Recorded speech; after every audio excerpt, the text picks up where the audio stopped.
कहा जाता है कि अश्वत्थामा आज भी जीवित हैं और जंगलों में दर-बदर भटक रहे हैं। कुछ लोगों ने तो उन्हें देखा भी है। क्या ये सच में सत्य है या कोई मनगढ़ंत कहानी?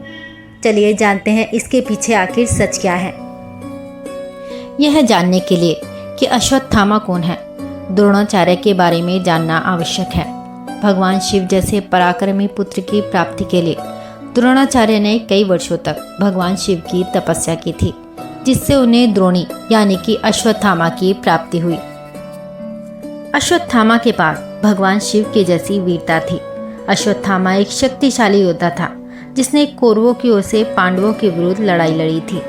युद्ध में केवल अश्वत्थामा और उसके मामा कृपाचार्य ही जीवित बचे थे। अश्वत्थामा एक अजय योद्धा था जिसे हथियारों के विज्ञान का गुरु माना जाता है। उसे 64 प्रकार की कलाओं और 18 विद्या एवं ज्ञान की शाखाओं में पूर्ण निपुणता प्राप्त थी।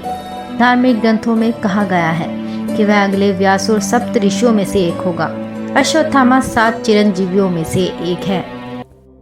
अश्वत्थामा अपने माथे पर एक मणि के साथ पैदा हुआ था, जो उसे मनुष्य से निम्न जीवित प्राणियों में एक विशेष शक्ति प्रदान करती थी। सहन शक्ति में वह पर्वत के समान था और उसमें अग्नि की ऊर्जा थी। गंभीरता में वह समुद्र के समान था और रोष में सर्प विष के समान। मणि उसे प्रेतों, राक्षसों और विषैले कीड़ों एवं पशुओं से बचाती थी। द्रोणाचार्य अपने पुत्र से बहुत प्रेम करते थे। द्रोणाचार्य और अश्वत्थामा हस्तिनापुर राज्य के प्रति निष्ठावान थे। अश्वत्थामा के पिता द्रोणाचार्य सभी योद्धाओं में सर्वश्रेष्ठ थे। भगवान श्री कृष्ण को पता था कि जब द्रोणाचार्य के हाथ में धनुष व बाण हो तब उन्हें हराना असंभव था। श्री कृष्ण को यह भी पता था कि द्रोणाचार्य अपने पुत्र अश्वत्थामा से बहुत प्रेम करते थे।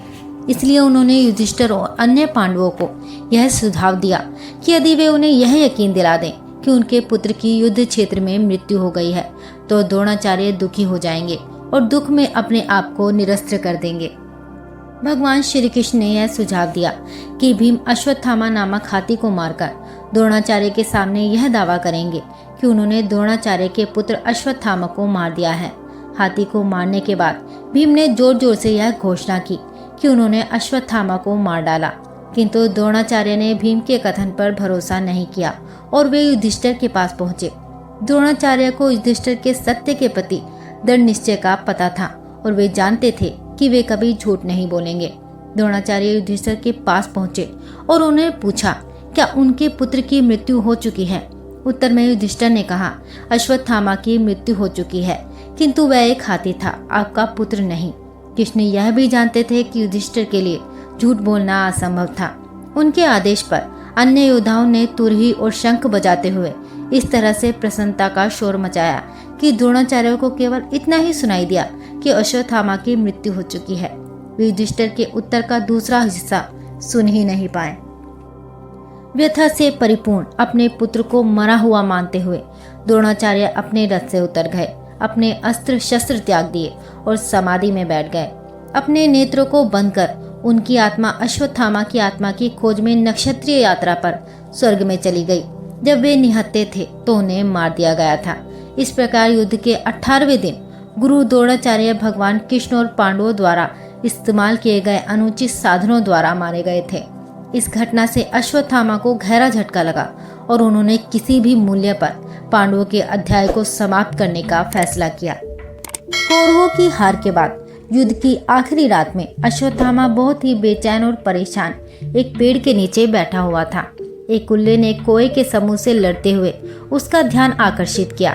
इससे उसे पांडवों के शिविर पर रात में आक्रमण करने का विचार आया।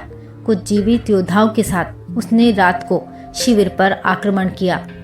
अश्वत्थामा ने संपूर्ण पांडव शिविर जलाकर राख कर दिया। कुछ भी नहीं बचा। वह आगे बढ़ा और पांडवों की सेना के कई प्रमुख योद्धाओं को भी मार डाला।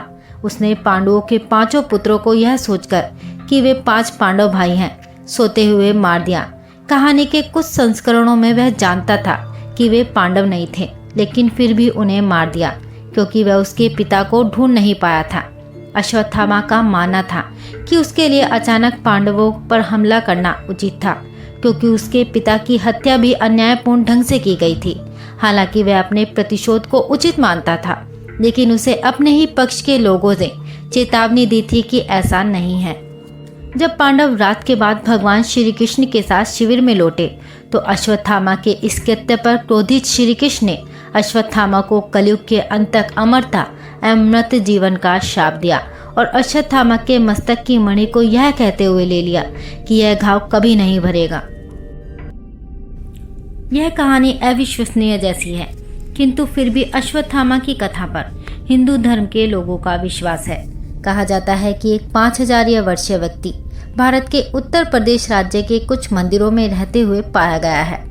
जी न्यूज़ की टीम ने लिलोटीनाथ मंदिर, शिवराजपुर मंदिर एवं खैरेश्वर मंदिर जैसे मंदिरों का दौरा किया है और हर जगह अश्वत्थामा की कथा मौजूद थी।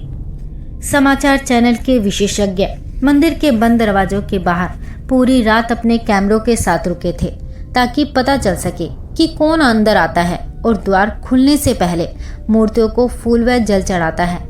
कोई नहीं आया, लेकिन सुबह सुबह जब दरवाजे खोले गए तो उन्होंने पाया कि बंद परिसर में प्रार्थना पहले ही की जा चुकी है, क्योंकि वहां जल और फूल बिखरे हुए थे। स्थानीय लोगों का मानना है कि यह 5000 वर्षीय व्यक्ति वास्तव में महाकाव्य महाभारत का अश्वत्थामा है। प्रत्येक मंदिर में वह रोज प्रातःकाल पूजा करता है और भगवान एवं उनकी मूर्तियों को जल अर्पण करता है। यह हर दिन होता है जब मंदिर के दरवाजे बंद होते हैं। रिपोर्टर ने कहानी को सत्यापित करने के लिए कुछ डॉक्टरों, पुजारियों और स्थानीय निवासियों से भी बात की। एक दशक से भी अधिक पुराने अखबार के लेख में जो छुट्टियों पर गए एक रेलवे के कर्मचारी के बारे में था। नवसारी गुजरात के जंगलों में भटकने के दौरान उसने लगभग 12 फीट के एक बहुत लंबे आदमी को देखा था, जिसके माथे पर एक घाव भी था। उसके साथ उसने बातचीत करने का दावा किया और यह जाना कि भीम उससे भी कहीं अधिक लंबा और मजबूत था। भारत के बुरहानपुर के पास स्थित एक गांव है जहां असीरगढ़ नामक एक किला है। स्थानीय लोगों के अनुसार अश्वत्थामा वहां भी आता है और हर सुबह किले में शिवलिंग पर फूल चढ़ाता है। कुछ अन्य लोगों ने अश्वत्थामा को हिमालय की तलहटी में जनजातियों के बीच रहते और घूमते हुए देखने का दावा किया है। अश्वत्थामा आज भी जीवित है या नहीं, ये तो नहीं कहा जा सकता, लेकिन इस तरह के दावे ये मानने पर मजबूर करते हैं कि अश्वत्थामा आज भी जीवित है और दर बदर यहाँ वहाँ भटक रहा है। आप लोगों का इस बारे में क्या मानना है, हमें कमेंट बॉक्स में ज़रूर बताएं और वीडियो पसंद आई हो तो लाइक करना बिल्कुल ना भूलें। आप भी अगर ऐसी ही जानकारियों से आगे भी जुड़ा रहना चाहते हैं तो चैनल को अभी सब्सक्राइब करें। अब हम मिलेंगे किसी अगले सच के साथ और जानेंगे उसके पीछे का असली राज। तब तक आप अपना ख्याल रखें। जय श्री कृष्णा।